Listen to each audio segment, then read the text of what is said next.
There is something out there, the great equalizer, that doesn't care about your training, doesn't care about periodization. It's probably more of a determinant in your success on a given day than any other variable. I would say it could increase your vertical upwards of 10 inches. It could decrease your vertical if used the wrong way by, I 10 don't know, inches. 10 inches. Yeah. It is probably arguably the most important thing, single most important factor when it comes to an athlete performing well or not performing as well as they expected on a given day. And that is adrenaline. And we may have talked about this in the past, but we were going over some of the session that I don't even know what you would like 20 guys had in Vegas. And we were looking at some of the guys that were jumping better and worse. Particularly, we were looking at Donovan. And I was like, dude, he's such like an adrenaline junkie. And if you guys don't know this, I've mentioned this in previous podcasts. Donovan loves adrenaline. He lives for it. We go to a theme park, and this kid is just like smoke is coming out of his ears. He's so excited. His brain is. Do you ever see those little hamsters like gerbils on the wheels? Like he hears something that is adrenaline inducing, and that little hamster just goes 10x. Okay. And then you see him mid cycle in a gym alone, and he's like barely East Bang, and it doesn't make sense. Like, let me Yeah. get this straight. I know you're under fatigue, but what? Like, it is baffling. So Isaiah and I were talking about it. I've noticed this for years that when I jump my best, and I made the argument, and I was like, look, let's before we get into this debate, the great debate, let's get on the podcast. And I said basically, I don't really notice that much of a difference in adrenaline. I was like, for me, it's confidence, and it doesn't really have to do with adrenaline. And Isaiah said, well, I think that they're the same thing. And I was like, what? And then I said, stop. Before we go into this, let's just turn on the studio, just hop in the studio real quick and press record because I want to Yeah. hear what you're about to And say. then I think I was about to explain that there were 3 You said different. there's three types. Yeah, there's like 3 types. But then I was like, actually there's only 2. And the 3 types that I was going to explain, there's flat, then there's feeling excited, and then there's feeling nervous. I feel like those are like the 3 kind of sensations you feel when doing a dunk session. And then maybe a 4th that's like nothing. You just feel Numbness. numb. Yeah, numbness, I guess. But excitement and this is why I was gonna say there was only 2, is excitement and nervousness are technically physiologically the same thing. Um, it's just your perception. And Riley talks. I don't know his last name at dunk camp. There's like sports psychologist. His name is Riley that will come and speak sometimes, and he talks about that nervousness and excitement are the same thing. It's just that your perception of it changes. But how I would describe nervousness, for example, when I have a big competition and I'm hurt and maybe I haven't dunked in a long time, I get a nervous feeling. Like I'm like, this might be a little bad.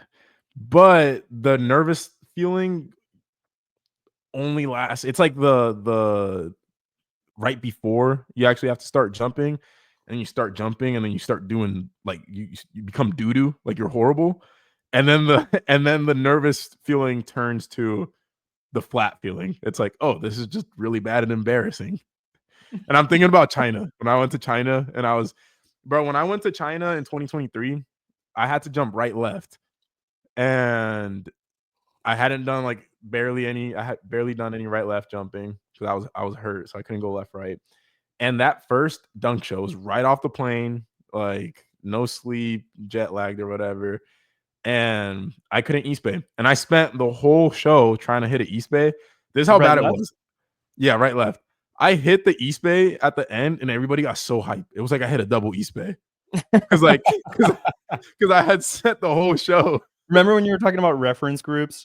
Yeah, yeah, yeah. Their reference group was like you missing a bunch Yeah, of East they Bays were to so make happy these East for me. Bay. They were so happy for me that I hit a between the legs dunk. And but that day it was like extreme nervousness, warmed up. Oh, this is a bad jumping day.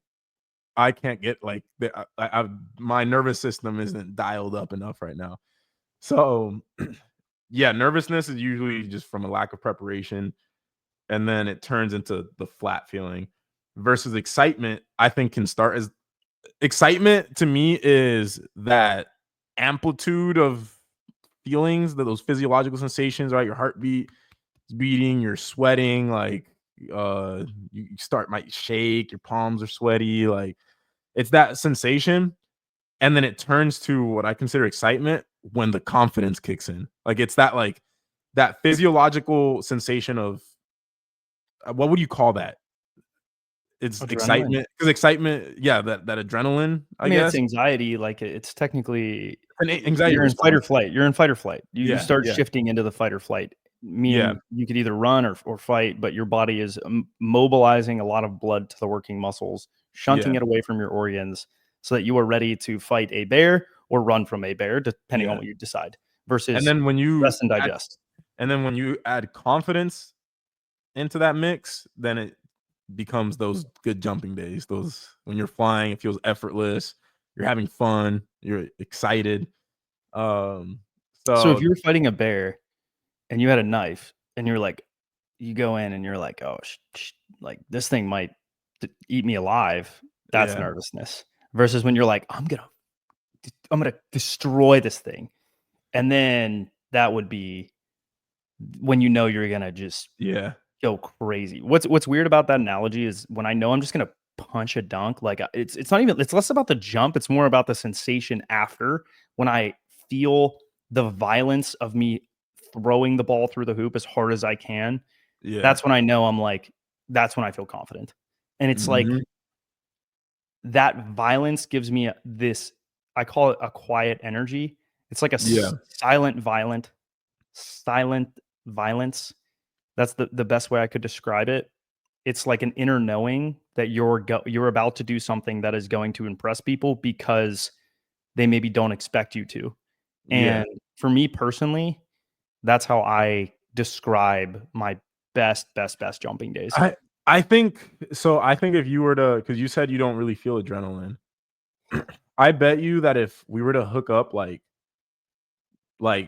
something to measure your heart rate and then your body temperature and like your EMG units, look at how like your muscle activation. I bet you would be regulated on those When I confident days feel compared to it, your bad days.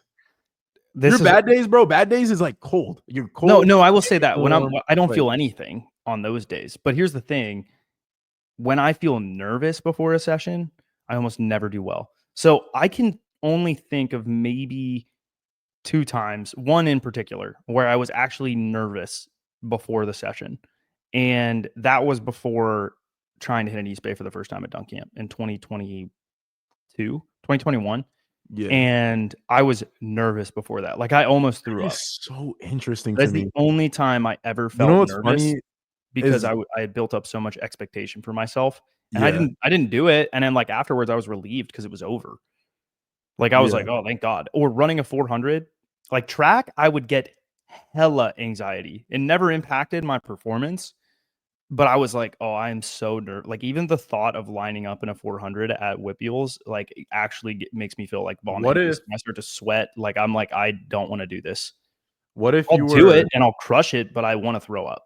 what do you think would happen if, because to me that just means the preparedness wasn't perfect. Like, what do you think would happen if you had that anxiety feeling, but you were in the best shape of your, like, you were in such good shape that it's impossible to have a bad day? Like, you know what I mean? Like your outputs are crazy. You're I feeling, can't imagine your fathom that knees at because 100%, like your dude, hamstring is at 100%. I can't fathom that because I don't think it's ever happened.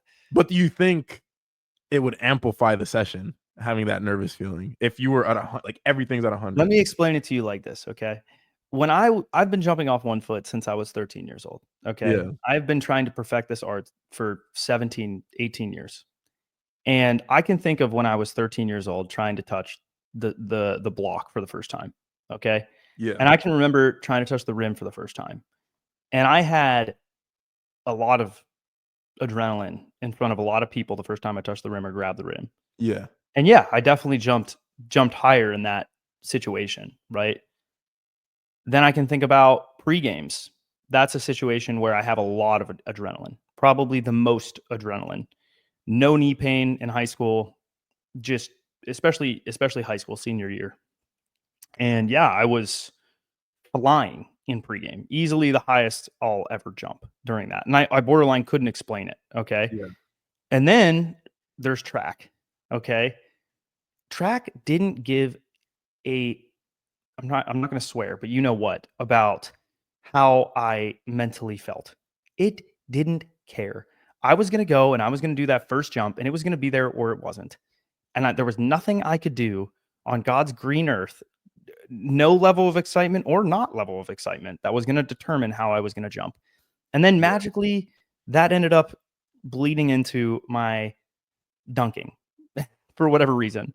And it's the same way. It's like, I don't know how I'm going to do until I start jumping. Like, I have no idea. So I don't worry about it because, like, no matter how prepared I am or not prepared I am, it never, okay. So I will say this, the likelihood I have my best session ever, the goalpost has moved. That's the first thing. Yeah. So that's something you have to keep in mind. But the likelihood I have within 95% of that is random. It is borderline random. No, And I actually think it's like that for everybody. So I'm what you're saying is very interesting because I'm thinking about me and Donovan, right? Donovan, and well, before I get into this, I think it comes down to testing and how close to your limits you are to do the activity that you're about to do. wait, what do you mean? So let's say, what do you think your max touch is right now? Right now? Yeah.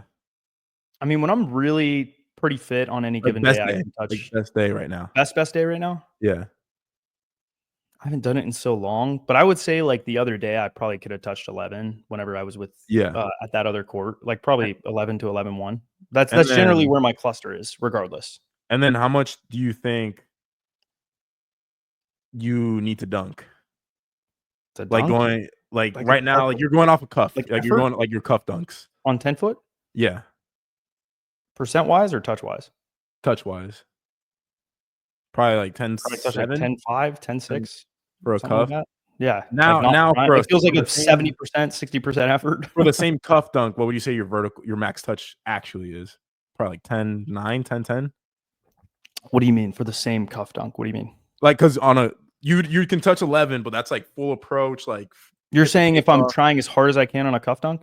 Yeah, like what your max There touch are is. some cuff dunks where if I'm trying as hard as I possibly can, I probably am close to touching 11, but it's gonna bury my knee. Like, that's Yeah, why I don't do it because it's so much force and it just feels bad for me. yeah, Like, but yeah, it's probably 11, I would say, yeah. on those. So what I'm getting at is for you to have a session, and this is more so for the bad days, I would say, like, or maybe the average days, like not the outlier days, like where you're touching 10-8 maybe on a or 10-9, on like a below average day around there Like, my is days when I wasn't fit, I was touching bro, I couldn't dunk on 9-9. yeah. Like, I was struggling off a cuff to dunk on 9-9. So that's even okay. So that's actually an even better example on a day like that. Then if you look at Donovan, he can go in, and this group session would be a perfect example. He could go in jumping 4 inches lower than his all-time best and still be a god, essentially. Like, if he was jumping, like, 45, you know what I mean? Like, he's gonna go out there and still look like an animal because he's so freaking tall and he can still hit all his dunks and stuff like that. And I think he can benefit from that, that anxiety response feeling. He can So it's still go almost out and like hit dunks. – But when you you're always test confident. so I'm thinking about my testing day the other day. The other day, I think if I would have had a dunk session, I would have been like, "What the hell? Like, I can hit any." I'm a god. Like, I probably could have hit any dunk. But when I was testing, it was like, "Shoot, this is hard. This is really freaking hard." And Like, I you had don't to feel fight. like your confidence you're I not as was confident. fighting the feeling of don't get deflated. Like, when I went to go for the 48 touch when it was at 12-1 and I missed it 2 times in a row, like, there was, like, this, like, the venom, the symbiote, The it's, like, doubt comes in starts and to it's creep like, in. it's like lose your confidence. Oh, you can't even touch 48. Oh, you're losing vertical. Like, the doubt sets in, and you start to wonder, yeah. No, am I it's who really I the say doubt. I am? Like the doubts start setting in, and it's harder. And I've experienced this because there was a point where, like a windmill, for example, that would be my best day ever. But I have to jump as hard as I can. It's like the equivalent of me trying to jump 50 today, but back when I was 16, that was my max effort. And like That's like me now. it's way easier to get deflated. And that's why I feel like it might not, like, I'm just thinking if I had to every day go try to test 50 every session and then So you're turn that basically trying to sensation put in. yourself in my shoes. Yeah, yeah, yeah. Yeah. Or No, anybody's shoes. That or like anyone, yes, okay, but in this scenario, kind of me, yeah. right? Like, Yeah, yeah. oh, for John, like, dude, imagine, okay, let's also do this. So your reach is 8'1", mine's 7'11", okay? Yeah. So you on a 9'9" is like me on 9'7". That automatically raises my confidence. But now let's say this. Let's say me so my vertical best case scenario right now is probably 39, 38, 39 right now, right? Yeah. All time, one day ever, I've hit 43, but my cluster is probably 38, 39. Let's work off 39. So So if let's you're say reaching I what, can touch, so what is that? That 7, lets me touch like 11.2 or something like that, 11.3. Okay. yeah. You touch 12.3. So So that's a foot. now, So take okay, a foot. but your reach is also 2 inches higher. So now let's say my 11.4 is now 11.6. Okay. Yeah. So for now, let's also, better yet, let's use the rim heights. So both of us on 10 feet to equate Yeah. the way you feel on your, let's say, best day and my best day, or better yet, mediocre days. So you're touching 12 and I'm touching 11. Yeah.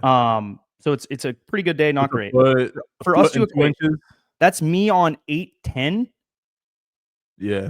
Bro, what? I'm going to destroy everything. I would feel Yeah. infinitely confident, and I would always have adrenaline. Of Yeah. course, it's 8'10". Like, And then if flip it the other way, that would be like me going out, like you on 10 would be like me on an 11.2.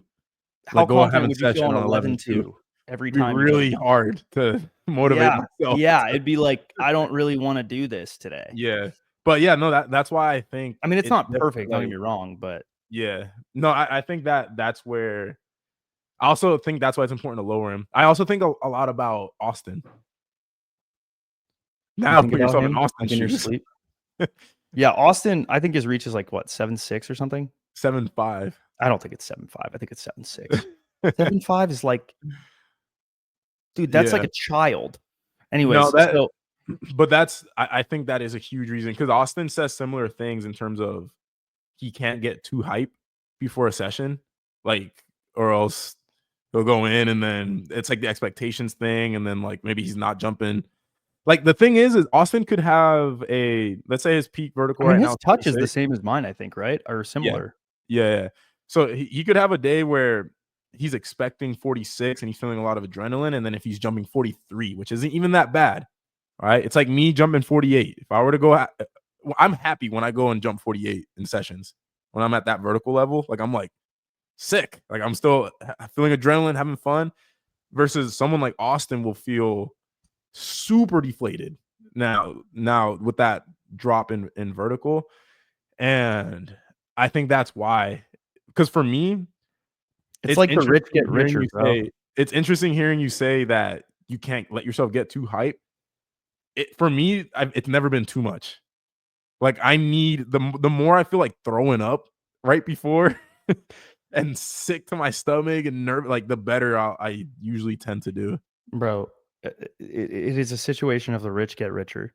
The better you are, the more you will benefit from pre-session anxiety and excitement. And I think Yeah, it's like the more addictive it becomes. And that's why you see these guys that are freaky become so obsessed with it.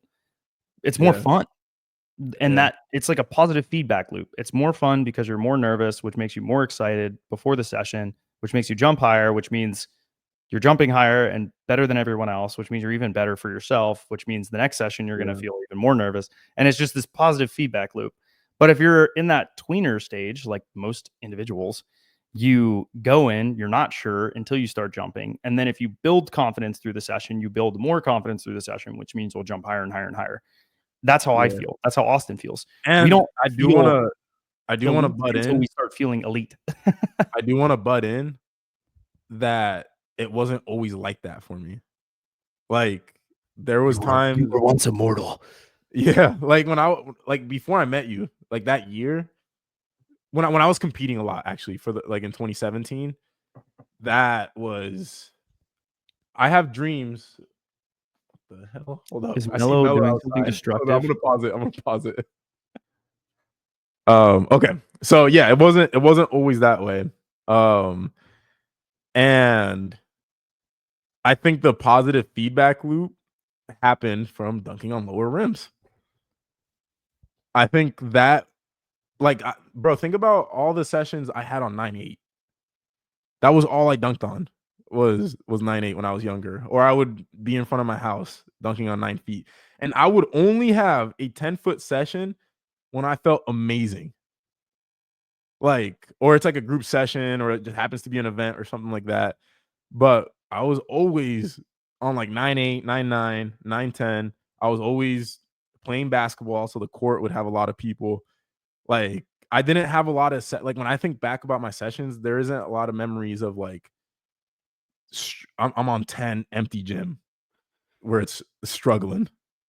And So I think you I built created confidence on low rims. yeah, I it was like I manufactured Let an me say this. environment where I You could have a built positive. confidence on 10 feet on low rims. Yeah. Yeah. Because eventually your vertical increases. Now my vertical is at the point where I could go on 10 and still do pretty well. Where like I'll have fun. I'll have fun dunking on there and stuff. And So you almost developed the sensations that you wanted to have on 10 feet by building confidence and those sensations on low rims. I So if still I do it. went out Bro, think on about 9 the foot, 360 so behind the back between the yeah, legs. I'm processing this here and I'm thinking about this in real time and I'm about to have an awakening moment. So let me process this for a moment. If you're watching this, you're about to see a life shattering, earth shattering realization. Okay. So if I were to go out all the time and dunk on, for example, 9.3 or 9.2, like I did when I lived in Elwood City, which is my hometown, butt frick nowhere. And, well, the thing is that happened. My best session ever when I East Bayed, guess what I was doing It was that really time, regularly? that period of time. I was low rimming on 9.2, bro. And I wasn't I even remember good. that when you would I send wasn't me the even videos. good. But it was fun. I would just go out, throw some lobs, and just annihilate dunks. And I could go to the other side and I'd be like, yeah, I will do okay. But it was like I just throw the ball, and irrespective of where it was, I would feel confident that it was going to go in. Bro, and It now didn't think matter. about the adaptation effect of think about what adaptations you see. We But that's always the have thing. these our struggle sessions at UCF that we have like Yeah, a couple yeah, times a year. Think yeah. about what adaptations we're getting None. from that Pain. versus think about Negative me adaptation. trying to double East Bay on 9.8 for an hour and a half straight, hitting maximal effort jumps. Like the difference, and it's why I laugh when I see the he who must not be named, the Slytherin, Team Slytherin, Oh, forcing dogs. themselves to dunk on 10, forcing themselves through bad dunk sessions, like the bad Yeah, jumping I days. do it Like, all the time. there's a Just reason you see posts from those guys like freaking once a month. So they're struggling most of the freaking month having bad dunk sessions, It's not like having dude, like it's a positive feedback loop because I think it really comes down to in high jump, you learn this a lot. Sensations are so important. If Fabian goes out and he doesn't feel the sensations that he feels jumping 233 at 215 or 2.0, which means like 7 foot, versus if he doesn't feel the same sensations at 7.9, at 7 foot or 6.9 high jump, which is crazy heights, and to mere mortals, that's crazy. But the difference, he will build bad habits, compensatory jumping, confidence goes downhill, and it's better to just not jump at all. And that's why I think what happens when you're on these low rims is you learn to be confident, which lets you dial up those sensations, which lets you get better adaptations, which lets you jump higher in the long run, which lets you do better on 10 feet. And I think back to the times where I have jumped my best, and it always, always comes back to confidence. There was a time where I went into a session and I looked like absolute dog doo doo, lowered it down to like 8.6 and just had fun for a while, went back up to 10, which I would never I've done recommend that. people do. And I had one of the most disgusting dunk sessions ever. And this was in 2020, right before we left for California, in that indoor hoop during COVID. And there's like, I got the worst footage of it ever, but it was 10 foot. And it was one of the most hyped sessions I've ever had. If you ever see me punch a dunk and I scream, it is because it is the most euphoric feeling ever. It is the greatest feeling ever. It is like hitting a bullseye times a million on a dartboard. I rarely get that sensation, but when I do, oh my goodness, it I feels like love that scream. it Where you're like, feels like a pop off the ah! ground, and I'm just like, yeah, dude, it is so cathartic. It comes Yeah. from my inner being, and it's not you don't plan it. It's just like you're just so hype. That is the only word. Look up the song "The Wolves" by Kanye West. You know which Oh, one I'm talking about? no, but I'm going It's like, to. you just look up the song. That is what that feels like. It is so amazing. I don't even know. And there's only a few times it's happened. Like I don't get that on trick dunks. Yeah. When I hit my first East Bay, it was relief. It wasn't happiness. When I crush a one-hander, it is, bro, it Bro, is I like did that recently at the UCF session. Remember the day I hit 360 on the back between the legs? And there was a one-hander where I was like, boom. And then I was just like, you land, you're like, ah, yeah, dude. It literally feels like it is. It just makes you want to scream, dude. The excitement makes you want to scream. And I tell yeah, people this, like you and I have had a lot of great experiences in our life. There is nothing better than that. It is better than hitting a home run. It is better yeah. than making the winning. It's probably as good as making the game winner for your high school when you're like a loser. That's probably the only way I can describe it, like in basketball or something like that. Maybe Yeah. that is equivalent. You know what I mean? Like it feels so good in the moment. And you just want to like rewatch it and almost relive it because it's just so awesome to experience. So I think about that. And sometimes that inner confidence before I approach is how I know I'm going to do that. Like I know I nailed the takeoff. I know I'm going to jump high and I know I'm going to crush whatever dunk I'm about to do. You know, when I have that, that's whenever I dunk my best easily. And that's when adrenaline doesn't really matter. Bro, it's funny. There's like one-handers that are just like playing in my head Embedded in your now. mind. Like I'm like, there's like specific moments where I'm just like, yeah, that was the Like you could jump. relive them in your mind.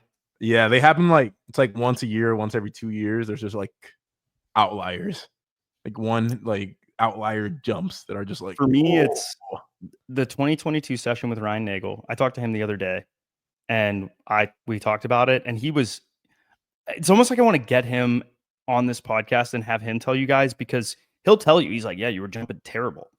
Terrible. And then out of nowhere, you just evolved and it made no sense. And I was like, Yeah, yeah, I don't know how I did that.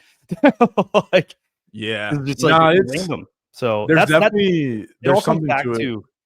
to kind of what we were saying, confidence being so important. But the hard part is this about low rimming, finding a place to do it that is fun. Yeah, and keeping yourself uh honest about your abilities too. 'Cause What do you mean by that? it's easy to dunk on 9-9 all the time, and then you start thinking that you're good. And then you go on 10 and you're not good. Um, so it's like, I don't know, it's just use it all. Use it like go on 10 when you feel good, or if you want to. The other thing is it's just do whatever you want. Do whatever you're Don't gonna have fun with. don't dunk on a certain rim height or not dunk on a certain rim height because of what you think people will think. Do whatever is fun. Like that's the whole point of jumping. Like that's why we're doing it. Is to have a good time. I saw this quote that was from Vinland Saga, I think, and it was like, which I love Vinland Saga. I've been watching it. Donovan told me to watch it, and I was like, I guess. And I watched it, and then the first season is great. The second season is just like different. It's more like a thought experiment. It just like puts you in a different world, which is Yeah. interesting. It does a good job of like whatever. Anyways, the quote was like, "Why do you care about the opinions of a world that crucified a perfect man?" And I'm not saying like necessarily in like if you're a Christian or not, but it was a good point. It was like you care about the opinions of people who would go out and basically murder a perfect human because of their own opinions. It's like you Yeah. shouldn't care. You know what I mean? You shouldn't care about the opinions of other people because they're always going to be there. And it's easy to say this, but specifically because we get a lot of hateful comments, they're always going to bother you, I think, but eventually you get used to the hate. It doesn't bother you as much. And if you have the inner knowing that it's better for you long term, hopefully this podcast will help that as well. Then yeah, just go do it because you like it and because it's fun. And that's like a difficult thing. We were talking about it the other day. Is like so many people get caught up in the competition of it instead of just doing it for them and Yeah. trying to be their best. So that's my There's word of a encouragement. there's a Marcus Aurelius quote. You just reminded me of it. I looked it up, and it never ceases to amaze me. We all love ourselves more than other people, but care more about their opinion than our own. Facts. Marcus Aurelius. Yeah. So do whatever you want, baby. That said, I feel this is a good place to close this out. Hopefully, this realization I need to meditate on this and mentally chew on it for a while before I come to any meaningful conclusion in terms of training. But we appreciate you guys watching. I hope you guys had a great holiday. I know we're kind of removed from that, but last week it was New Year's and New Year's Eve, and the week before that it was Christmas Eve and Christmas. So hopefully, now that the holidays are done, and if you guys are newly on the training, you guys can dial in. Don't forget, January, I think it's like January 10th is National Quitters Day because that's when everyone quits on their New Year's resolutions. So let's see if you are able to pass the 10th for your New Year's resolutions. If you guys are on our training, that means continuing to train every single day if you started on the new year. But we appreciate you guys. If you're interested in getting coaching, obviously go to THPStrength.com. I don't think there's a discount anymore, is there? There's a 20% one. 20%. Yeah. So there's a small discount, but regardless, it's a great deal. I make this argument all the time. One session with me in person is $300. One session with me in person is $300. That's on the cheap end. That's on the cheap end. If you wanted like a full session, yeah, it's going to be over probably, yeah, like 300 plus. Yeah. I will give you a week of training. Yeah, I'm not there in physicality, but I'm there in spirit with you, emotionally coaching you. And it will be 90% as good. So that's my encouragement to you guys. But we'll see you guys tomorrow. Bye-bye.